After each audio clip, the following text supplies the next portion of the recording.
From robotic bugs, dart-firing umbrellas, and even exploding muffins, there's a truly shocking number of seemingly mundane items that hide a more sinister purpose. Follow me as I explore everyday objects that are actually military devices.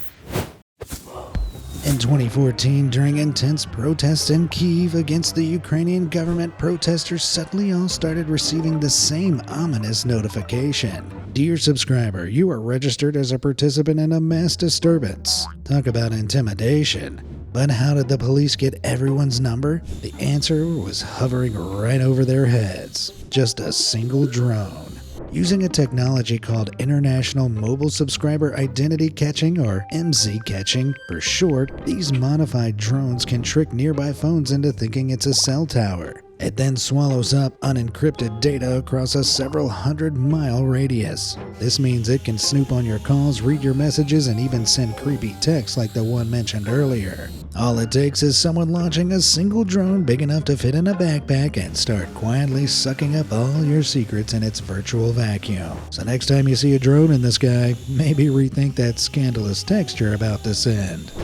Why not instead support this channel by taking part in some covert operations of your own in the free online PvP strategy game, Supremacy World War III. Compete with up to 99 other players in real-time combat, forge alliances, and declare war on your enemies for total domination. Based on a potential World War III scenario, pick whichever country you want or adopt the state of your choice within the good old USA. Are you like me and think Missouri's had it too good for too long? Then take charge of the Great Kansas Armada and take the fight to them. Take part in cross-platform warfare on desktop and mobile as you strategize, customize, and optimize your army across multiple battlefields. Countless strategic warfare scenarios are within your reach. Get an exclusive starter pack with one free elite bomber when you use this limited time offer, valid for the next 30 days. Thanks again, Supremacy World War III, for sponsoring this video. Now let's get back into it. While we're talking about drones, imagine a version small enough to fit in your pocket, totally quiet, and capable of zipping through a battlefield in just a few seconds. Introducing the Black Hornet. Weighing just half an ounce, this little guy is capable of spotting enemy combatants day and night using a 12-megapixel camera and high-resolution thermal sensor. Think of it like giving soldiers a real-life mini-map. And the best part is, unless you get up close and personal, this thing looks like little more than a small hummingbird as it darts through the sky unnoticed. That's one smooth criminal. But everything's got its setbacks. Current models have batteries that only last 30 minutes and travel distances max out at just half a mile. But with over 33,000 delivered worldwide by 2025, future battlefields could be buzzing with these Hornets. But what happens when we think even smaller? Like, way smaller. In 2013, the Harvard Robotics Lab created a penny-sized Robo-Bee.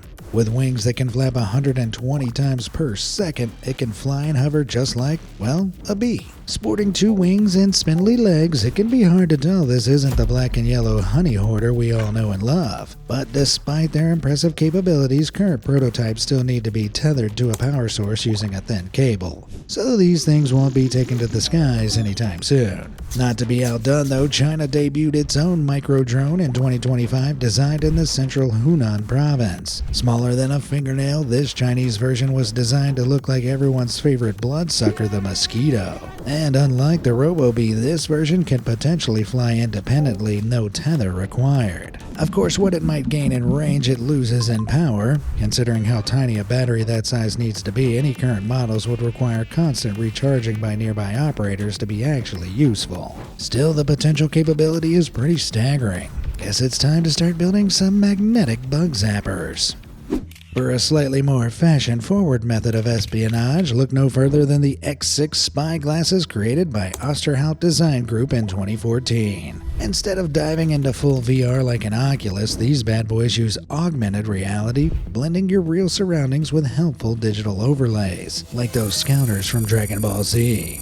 This technology can be incredibly useful for field intelligence officers and spies. Picture them hunting through a crowd for a fugitive accessing criminal databases using facial recognition. But what if someone is wearing a mask? No sweat. They're working on near-infrared cameras and iris scans too. Pretty soon these glasses will be matching faces like a Guess Who Grandmaster. While current models are about as inconspicuous as a shirt reading "Smile, I'm spying on you," future models could be totally indistinguishable from regular eyewear. But Osterhout Design Group isn't the only game in town, with multiple companies including Third Eye and Microsoft designing their own modern AR tech. No matter the company though, these super spectacles are designed exclusively for military and police only, so don't expect to snag a pair anytime soon. Kind of a shame. It'd make forgetting people's names at parties way less awkward. Who doesn't love a refreshing can of Coke? Well, for a hot minute, the US government.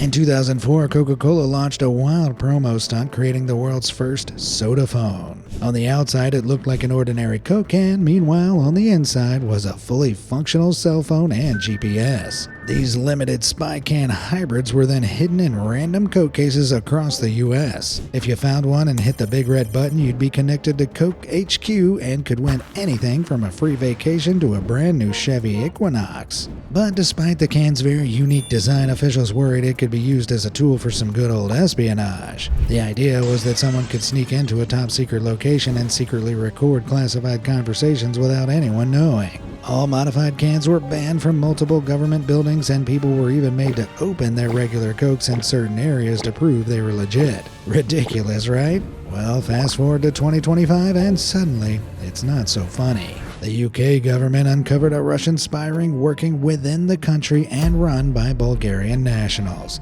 They were busted keeping tabs on journalists and former Russian politicians living in Britain. On top of that, they uncovered more than 200 burner phones, hidden cameras, and most shocking of all, a seemingly empty Coke bottle with a tiny camera inside. Let this be a warning. Nothing is safe, not even a soda. What's more unassuming than a simple briefcase? Well, in the 1970s, German manufacturer Heckler & Koch found a way to transform one into a fully functioning machine gun. Made from black plastic molded over an aluminum body, this case might seem normal from the outside. Inside, however, is an MP5K submachine gun. The barrel is placed in front of a firing port on its left side, and a custom trigger is built into the handle so it can be fired discreetly.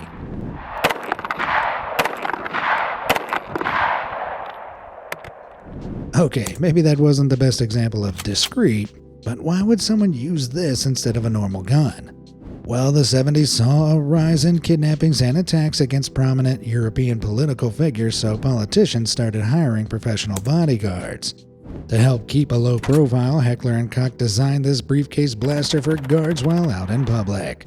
While it might be an effective disguise, the design had some major setbacks. For one, they weren't easy to aim, lacking any kind of scope or sights. Second was the excruciatingly slow reload times. Imagine being in the middle of a firefight, unable to aim accurately, and using up all of your 30-round magazine. You'd need to open the briefcase and spill out dozens of hot bullet casings before reloading. In other words, you'd be at a big disadvantage. Because of this, these cases are rarely used out in the field, though they clearly get around. In 2003, American soldiers found piles of the plastic cases, guns included, in a weapons cache in Baghdad. But the hidden rifle arms race doesn't stop there. Behold the DEB M21, a fully foldable submachine gun. Designed not long after the briefcase gun, this funny-looking rifle can be folded up and disguised as a portable radio. It even sports a fake antenna on the side. The biggest upside of this design is that unlike the briefcase, it can be held and aimed like a normal rifle once unfolded. The only issue is you need a few seconds to unfold it before it can be fired, which might be the difference between surviving and not. The weapons designers intended for it to be used in undercover police work, but in 1986 the US government passed the Hughes Amendment, which limited the ownership of machine guns, putting an end to the M21's production. I feel like we missed out on a range of speaker weapons. Maybe bazookas by Dre?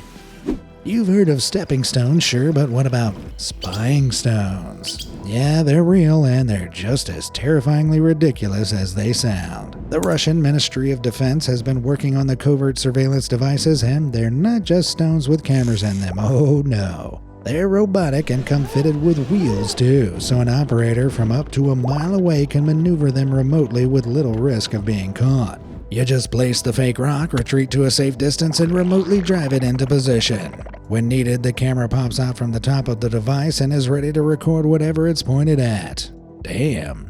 But the Russians aren't the first to come up with this idea. They actually took it from the British, who used a similar tactic against them back in 2007. Russian double agents had been transmitting data to the rock, which subsequently relayed it to Britain. However, a Brit was caught checking on the rock, leading to 4 British diplomats being expelled from the eastern country. And as long ago as the Cold War, the CIA used fake tree stumps to eavesdrop on Russia in this manner too.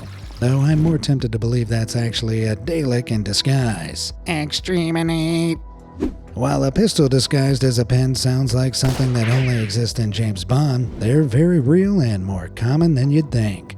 The first models appeared around the 1920s, but they wouldn't truly take off until the Second World War.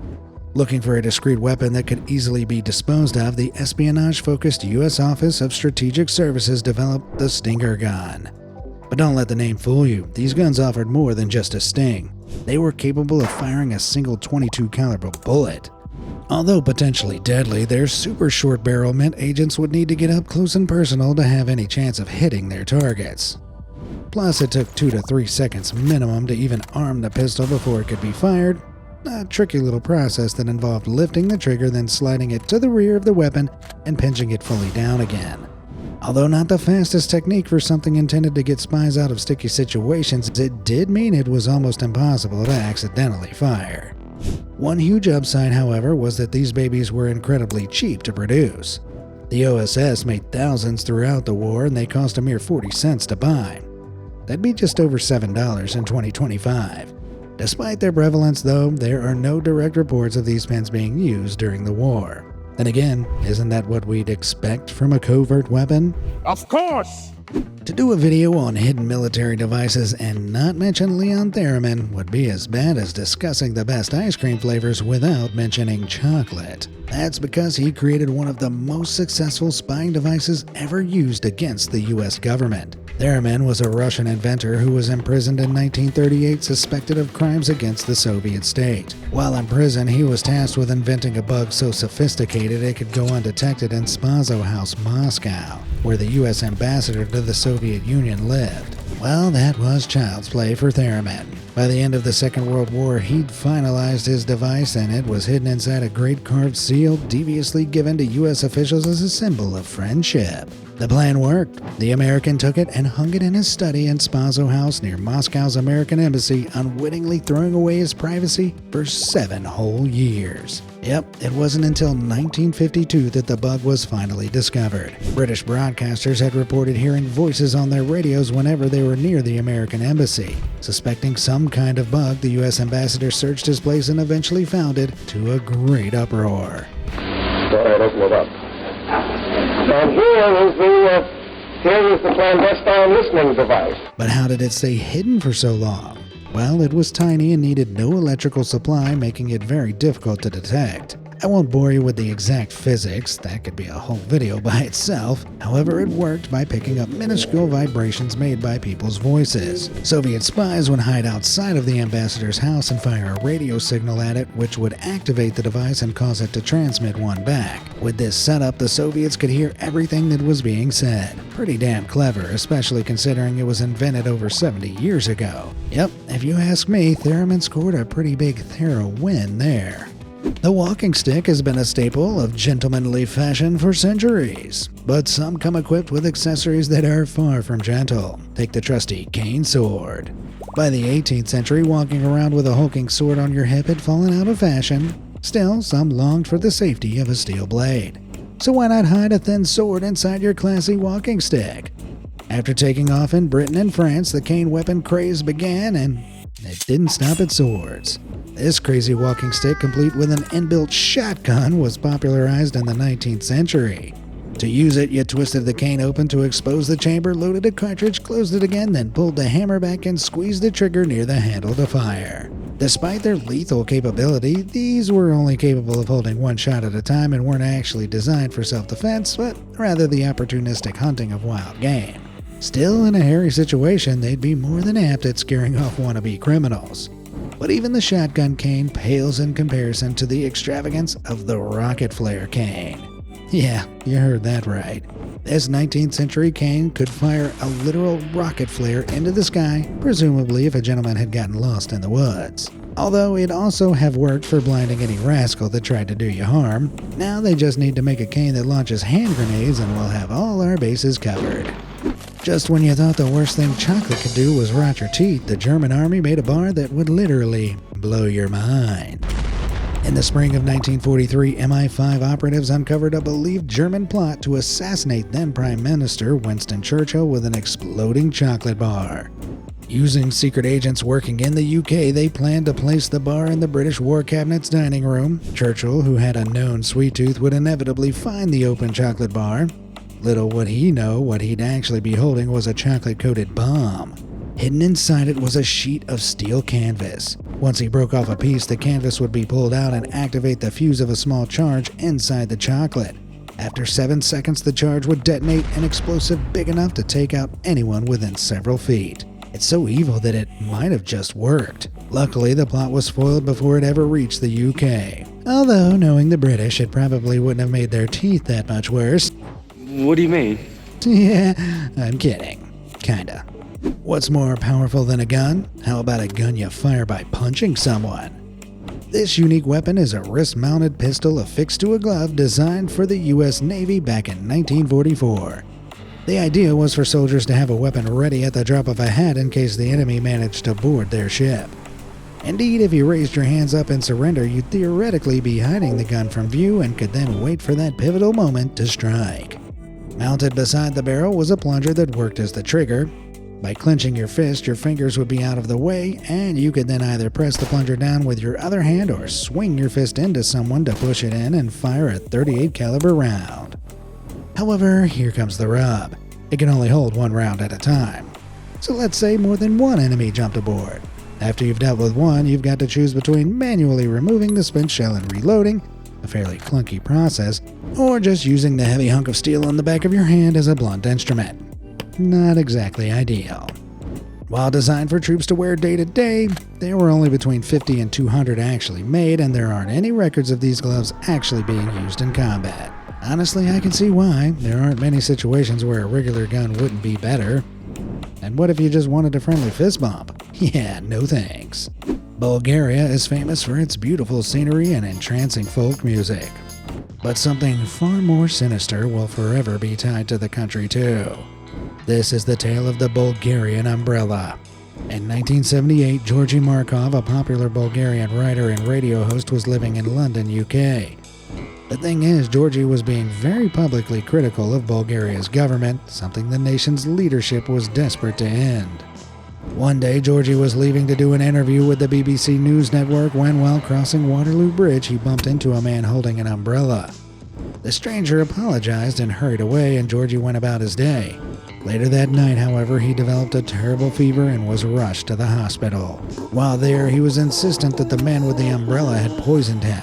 Just 4 days later, he fell into a permanent sleep. Jeez, so what happened? After an autopsy, doctors discovered a tiny puncture wound on his thigh. Suspicious, yes, but not enough on its own to confirm foul play. Then a few days later, they found an even tinier pellet in his leg that they deduced once contained 1/5 of a milligram of ricin, a deadly poison made from castor beans. It turns out that when the stranger had bumped into Georgy, he'd fired the pellet from the tip of his umbrella into his thigh. Umbrella guns have been around since the 1860s, but during the Cold War, agencies like the CIA and KGB started working on umbrellas capable of shooting poison darts using compressed air. The pellet was coated in wax, which had sealed the ricin within it, but after being fired into Georgy's leg, it had started to melt away, releasing the ricin into his body and steadily poisoning him. As for the stranger, their identity was never confirmed, but a Bulgarian assassin is all but a certainty. Talk about frightening. In dark times, many believers turn to the Bible for help. However, hollowing out the pages and turning your Bible into a lethal weapon seems a little unorthodox. This blasphemous blunderbuss was made in the 17th century for Francesco Morosini, the Doge of Venice. If his choice of reading material hasn't tipped you off, Francesco served during a dangerous time in Venetian history. His rule was right in the middle of the Great Turkish War, and as a statesman and military commander, he clearly felt he had a lot of enemies. So why not ensure you have the jump on any potential attackers? Most impressively, this pistol could be fired without even opening the book. Instead, all Francesco would need to do was pull on a silk bookmark that was ingeniously integrated with the trigger, keeping the element of surprise. While fortunately never used, this Bible gun has survived as a historic oddity, blurring the lines between religious devotion and paranoid aggression. Everyone loves nuts, right? Well, a man called Ran, living in China's Shanxi province, had what he thought was the perfect nut-cracking hammer.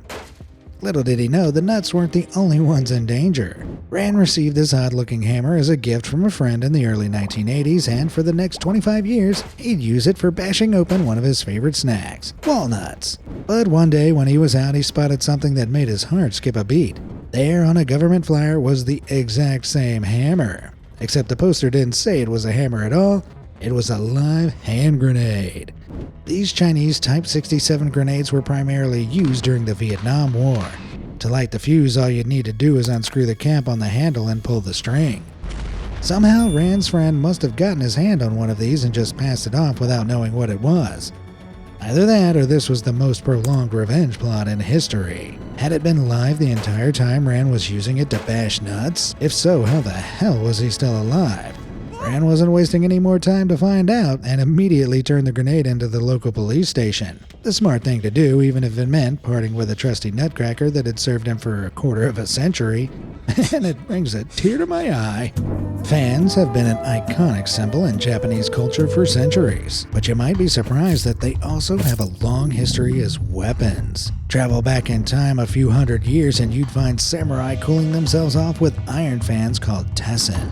While they might look pretty normal, they were used for two things during combat: directing troops by raising, lowering, and pointing them in different directions, and a special form of combat called tessen jutsu. One of the oldest stories of fan combat tells of Minamoto Yoshitsune, a legendary warrior from the 12th century. He supposedly used his fan alone to defeat the Naginata-wielding warrior monk Saito Mushashibo Benkai in one-on-one combat. Although the accuracy of this story is a bit murky, Japan's long history of fan combat is crystal clear. But what if you weren't a samurai? In that case, you might reach for the fan tanto, a small dagger with a sheath disguised as a folded-up fan. Although other kinds of tanto were traditionally worn by samurai, this stealthier type was favored by regular women, the elderly, and others who didn't wish to appear to be carrying a weapon. That's cool and all, but imagine wielding one of these that made an actual fan out of blades. Now that would be cutting edge. I don't need to remind anyone of the health consequences of smoking, but for one Cuban revolutionary, the danger was far more immediate. After Fidel Castro successfully took control of Cuba in 1959, the U.S. government were worried. After all, he was a Soviet-aligned communist just 90 miles south of Florida. So in response, they racked their brains hard for ways to get rid of him. And one thing kept coming up. Pull up any random picture of Castro and you'll probably see him chomping on one of his beloved cigars. Why not try and get at him through that? So as part of Operation Mongoose, a nefarious campaign led by the CIA to try to dismantle Castro's hold in Cuba, they tried lacing one of Castro's cigars with hallucinogenic substances. They hoped it would mess him up during his speeches and torch his public image, but Castro never smoked it. Then they played with a more straightforward approach, making a cigar laced with a botulinum toxin that would stop him for good. Despite apparently handing the cigar to somebody close to the leader in 1961, this too never made its way into Castro's mouth. It's even alleged they developed an exploding cigar that would go boom once lit. If true, this too failed, and this strange method of attack became completely void when Castro quit smoking in 1985. In the end, the only thing Castro ever burned was the CIA's hopes. Besides telling the world you really like rodeos, belt buckles are also super useful for keeping your pants up straight. This just wasn't enough for one lunatic, though, who thought up the crazy idea of turning one into a functioning firearm. German inventor Louis Marquis devised these odd contraptions while stuck in a prisoner of war camp during the First World War. More than a decade later, in 1935, he got a patent for his buckle pistol design. The belt would be loaded by sliding 22 caliber short rounds into each of either 2 or 4 barrels depending on the model. By squeezing the top and bottom levers, the spring-loaded barrels would flip out, and from there the wearer could simply push the trigger to fire. This mechanical oddity seemed to be going nowhere until the Second World War. Then in 1943, while refining his design in Berlin, Marquis received an order to make 5 buckle guns for elites in the German army. The intention was to use them as a last-ditch weapon in case of capture. Despite this interest, the buckle gun was never mass-produced, with less than a dozen ever made, and no evidence to suggest any of them were ever even used. I suppose the idea of strapping a gun to your waist was a real shot in the dark. In the early 20th century, a moral panic swept across the US, UK, and Australia. The cause? Something called a hat pin. Just over 100 years ago, it was common in these countries for women to thread sharp metal pins through their hats into their hair to keep their headwear in place. Rather than fashionable accessories, though, these everyday objects were increasingly becoming gendered weapons. You see, with women gaining more independence, many started walking around unchaperoned by a man. Some men, however, would try to take advantage of this. In 1903, a woman was riding through New York City in a busy stagecoach when she noticed an older man getting way too close for comfort. In self-defense, she plucked the pen from her head and jabbed it right into the man's arm, making him yelp in shock before fleeing at the next stop. This wasn't an isolated incident either. Before long, stories sprang up from across the globe of women using hatpins to defend themselves against lecherous men, and it became a symbol of their newfound independence. But not everyone welcomed it. Other stories flew around of women using hatpins against innocent men, police officers, and even other women. How many of them were true, it's hard to say. But there was a noticeable shift in public favor kicking off the so-called hatpin peril. Men became so fearful that some places passed laws forbidding hatpins entirely. In Australia, 60 women were caught with pins after such a law was passed but refused to pay the subsequent fines, landing themselves in jail. The conflict continued up until the First World War. Afterwards, fashion senses changed and pins were no longer necessary. Now the peril lives on as an interesting clash between changing norms and societal fears. We've dabbled in the world of fully robotic bugs, but what about taking a real-life insect and forcing it to do our bidding? Researchers in Singapore are developing actual cyborg beetles, that is, real insects that can be remotely controlled from afar. Yeah, seriously. Scientists have mounted tiny battery-powered backpacks on their backs and implanted electrodes into their flight muscles. These allow small electric pulses to be administered to the corresponding muscles, making them contract and steer the bugs left or right. They can even control the speed of the bug by upping the frequency of the pulses. Whoa! Pretty insane, right? Nanyang Technological University has successfully pulled off several experiments like this, electrically controlling the insects with a remote. And over in Washington, they've even been equipped with minuscule cameras to record anything they come across. While for now the footage from such a tiny camera is poor at best, what's to say it won't be much higher quality in the future? Something as tiny and inconspicuous as a beetle could do a pretty amazing job at spying on people. So, while we can safely say that the police aren't sending beetles into our homes anytime soon, I'm still going to be freaking out even more than normal if one flies in through my window. Being a prisoner of war in Nazi Germany was about as far from a fun experience as possible, but as part of the strange logic of the Nazi leadership, prisoners of war were allowed to receive games and pastimes from humanitarian groups like the Red Cross. Seizing on this opportunity, Allied forces began shipping modified versions of Monopoly to POWs. Shallow indentations were cut into the board to hide tools and maps. Some of the playing pieces could also be repurposed as tools. Sometimes there was even real money hidden amongst the Monopoly money. These simple tools were enough to help potentially thousands of Allied prisoners escape. I guess you could say they got a get-out-of-jail-free card.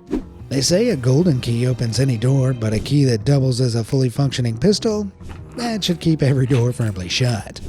These key guns were used from the 16th to the 19th century to protect jailers in case prisoners tried getting the jump on them. The very earliest designs, though, were far from perfect. This one from way back in the 1450s used a matchlock system, which required lighting the gunpowder manually with a match or cigarette held to a torch hole in order to fire. Let's say you've got a bunch of prisoners charging you and the breeze blows out the match. Suddenly, all you've got to protect yourself is a small key. Over the centuries, however, the cumbersome matchlock model was gradually replaced with the superior flintlock mechanism. Instead of a match, the gunpowder was now ignited by a piece of flint attached to a hammer that struck a piece of steel, creating sparks which ignited the gunpowder. This was both weatherproof and faster. All you had to do was load a ball round and some gunpowder into the front of the key before starting your shift. Then if something kicked off, just aim and fire. Despite these improvements, the prison key gun fell out of fashion near the end of the 19th century, probably because they realized that even with this advancement, it was still completely pointless. Just use a normal gun, people. During the Second World War, the US was trying to figure out how to smuggle explosives to the Chinese rebels fighting the Japanese. The thing is, they needed a way to do it without being caught. So naturally, they arrived at one conclusion: explosive baking flour. Wait, explosive what? Yep, believe it or not, the Office of Strategic Services created an edible plastic explosive as part of Operation Aunt Jemima, named after the then popular breakfast brand. They created a powdered form of an explosive called HMX that mixed it with regular flour so that when baked it would cook like normal, but crucially, not explode. That way, if the smugglers were stopped at a Japanese checkpoint and the powder questioned, someone could bake a batch into bread or muffins and eat it right in front of them to prove its authenticity. They'd have felt a bit ill later, sure, but it would have been a lot better than the alternative. Though the mixture would have still worked as an explosive even after baking. HMX is resistant to moisture and doesn't explode unless exposed to temperatures well above those inside a conventional oven. So you could bake a muffin, attach a detonator, and use it as a makeshift bomb. Crazily enough, this harebrained scheme successfully brought 15 tons of explosive flour over to the Chinese. I guess you could say the plan was lit. Don't forget to download Supremacy World War III for free by clicking the link in the description. New players who use my link will get a free elite bomber worth $25. Download and play today. And that's about it for today. Which of those secret weapons shocked you the most? Let me know in the comments, and thanks for watching.